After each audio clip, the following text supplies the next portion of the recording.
Good evening and welcome. I am Amarachi Ubani. Tonight, some African leaders identify ICT as the next big business in the continent that will effectively curb youth unemployment. Some IDPs reject offer to return home as over 500 of them are relocated from the Yola camp to allow youth corps members undertake orientation. Kaduna residents in Lagos urge Nigerians to pray for President Muhammadu Buhari. And French President Emmanuel Macron is sworn in.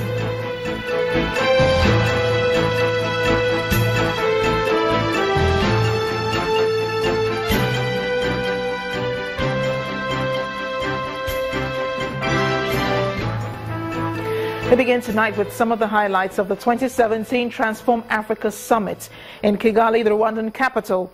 Getting the youth fully employed is what African leaders at that summit have taken up as a priority. And for them, ICT looks like the immediate solution to the unemployment problem in Africa, as it is set to be the biggest industry in Africa today. Our correspondent, Olu Phillips, who is at the summit, reports that focus is now shifting to making ICT a big business on the continent. It could have been held anywhere within the continent, but Africa chose Rwanda. Since 2013, Kigali has become the rallying point for leaders to fast-track digital transformation in the continent through the Transform African Summit. Over 8 presidents, mayors, ICT community, young entrepreneurs, students and experts, none agreed any less to the disruption and revolution that has come with technology to achieve social cohesion. If you look at the biggest businesses in the world today, it's not ExxonMobil, oil companies or gold companies. It's people like Google, Facebook. They are internet companies. The biggest company in Africa is an internet company. It's not a mining company. The future is on the internet. That's where the industries are being built of the future. So when we see this, and we're talking of connected cities, it means we can create jobs for young people. Look at the number of young people that are here. Leveraging ICT to solving city problems raises questions of digital divide, and the women are stepping up to the inclusion challenge. It's in this line of reasoning that my country embraced with a keen interest he for she, the UN Women-led campaign championed by President Paul Kagame, who committed to bridging the gender digital divide and attain parity in ICT access, usage and innovation by 2020. Young African entrepreneurs and ICT innovators faced the dragons at the summit, pitching their inventions. 20-year-old Rwandi girl, one of the winners, has developed an ICT app and has won an invitation to Israel.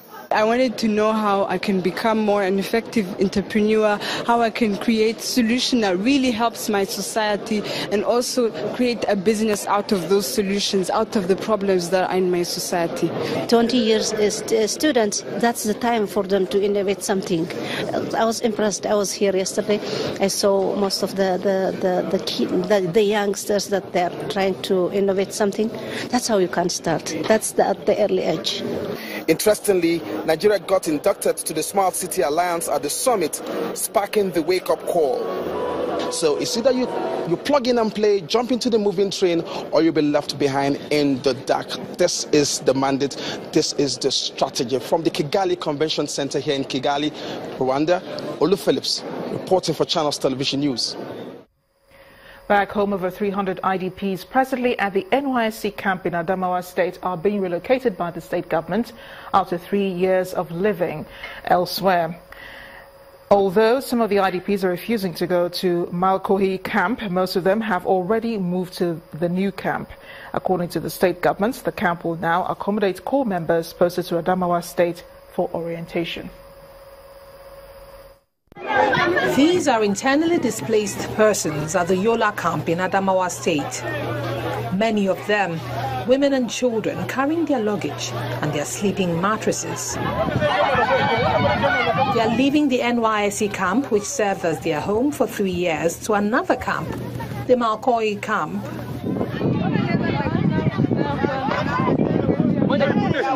Others who could not trek are being transported in this lorry and buses. But why are they being relocated? For a very long time, Adamo State has not been enjoying the services of youth corpus until of recent. The impression that was going on is that Adamo is not peaceful, and that is why corpus do not come here for orientation. But the fact is that, the simple fact is that IDPs were occupying that camp. Another group of IDPs also leaving the camp will prefer to return to their original homes, but there are others who do not want to leave this camp for fear of another encounter with the terrorists. Well, our place is not peace up to now. Like Goza, Dambua, there is no peace up to now, except inside town. But outside town, there is no peace. NYC also is their camp. So, being as well that the government has taken a decision that it wants to match the two camps in one area. So, there's no problem. In the next couple of days, this whole camp will be taken over by core members posted to Adamawa State.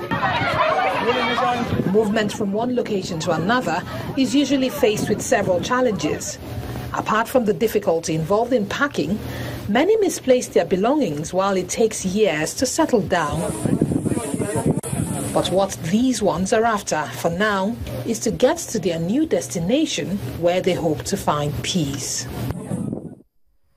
Staying up north, over 1.6 million children in Kaduna State are reported to be suffering from acute malnutrition. This is according to statistics released recently by the Kaduna State Action Plan on Malnutrition in conjunction with the United Nations Children Fund, UNICEF.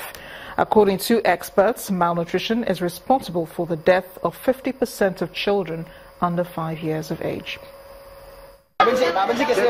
These children were not born with the proverbial golden spoon. They were born in this makeshift building with dirty environment and lack of basic amenities. The reason is not far-fetched. Their parents are very poor and largely dependent and begging for survival. Therefore, they cannot afford to provide them with essential food that is needed for body growth and good health. Ba ta yi a ce da 'ya'yan masu kuɗi suke haka 'ya'yan suke. Akwai bambancin cin abinci, akwai bambancin ma lafiya domin da sutura da wurin kwana. Yanzu inda muke kwana wani ko kaji ne ba su kwana a wuri. According to UNICEF, Kaduna State has about 1.6 million children suffering from the scourge, with 500 already within the borderline. Although experts say malnutrition-related deaths are preventable, they lament that the coverage and quality of treatment and food intake are lacking. Ignorance, for example, can create a situation where, let's say, you have only one egg in the house. Who eats the egg? Is it the father who is fully grown, or is it the child who needs the egg to grow up? So these are some things that so you have social, economic, and cultural factors. Mainly, they are the things that are driving malnutrition in the background. Which means, if you want to address malnutrition, these issues must be addressed. Presently, Zaria, Makarfi, and Igbabi local government are the areas worst hit with very high number of malnutrition cases requiring urgent intervention. This perhaps has necessitated the concern shown by the wife of the state government, Ummi al-Rufai, who is leading a strong advocacy against the scourge. We decided to come up with a project called Kaduna State Emergency Nutrition Action Plan, Kidnapping. But what happens is that I am the champion of the project, but I'm working with his commissioners and people in his ministries and departments. But what this means is that where we have emergency cases of malnutrition, then we are able to rechannel their functions, to fast-track their functions to those particular sites where we need urgent attention. Even though the Kaduna State government says it has taken steps to address hunger and starvation, with over 300 million spent to take care of 50,000 malnourished children, observers say more needs to be done.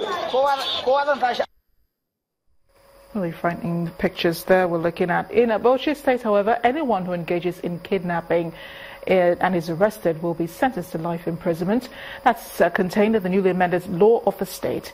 The state government says the crime surge necessitates the new law. Statistics from the state government shows that from 2016 to date, over 100 suspected kidnappers have been arrested in Bauchi State alone. The victims have suffered huge loss, sometimes resulting in the death of loved ones.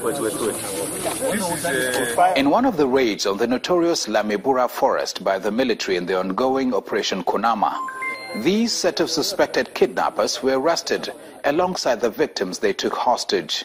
What really happened was that they have earlier paid a ransom of 4.5 million to some kidnappers. And on their way, when they are going to pay the rest of the money, about 600,000, our men on patrol sighted them and decided to arrest them. So far, the military has arrested over 10 suspected kidnappers in the same forest. The Fulani nomads have consistently said they are badly affected by this trend.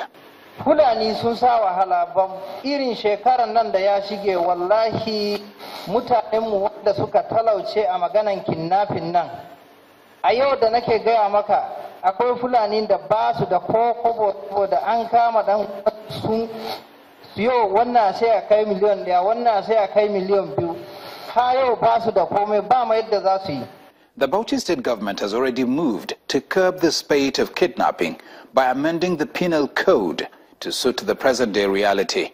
What is the penalty for anyone guilty of the kidnapping offense? Penalty, generally speaking, is anybody who abducts or kidnaps another individual, okay? And at the end of the day, he is found guilty. The imprisonment is for life. But if as a result of the kidnapping, a life is lost, then death penalty will follow.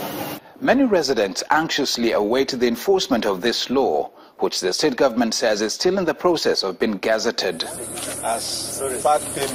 Experts have advised that government should also address the problems that may have forced these criminals in the first place to engage in kidnapping in order to prevent them from devising other criminal means of earning a living.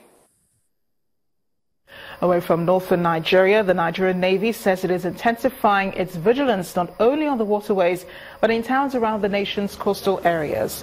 And this seems to be paying off as the Navy has intercepted bags of cannabis worth about 40 million naira in the Badagry area of Lagos. The commander, NNSB Croft in Lagos, Commodore Maurice Eno, says the Navy is on the trail of owners of the hard drugs. We'll be handing over about 100 bags of suspected substances suspected to be cannabis. It's about 1100 on Wednesday, 10th May 2017. Our personnel, that's Nigerian Navy personnel, arrested 2 fiber boats loaded with 100 bags of substance suspected to be cannabis at Ibuja village near Badagry, Lagos State. The substance was packaged in 77 big bags and 23 medium bags, weighing about 4,226 kilograms, that is about 4.23 tons, with an estimated street value of over 40 million naira, that is about $104,000. The arrest was equal to a tip-off about some criminal elements involved in transportation of cannabis and other illicit substances within the area through the waterways. The suspected owners absconded before the Nigerian Navy patrol team got to the scene of the crime. In part 2, after the break, the president's kinsmen gather in Lagos to pray for his quick recovery. Please stay with us.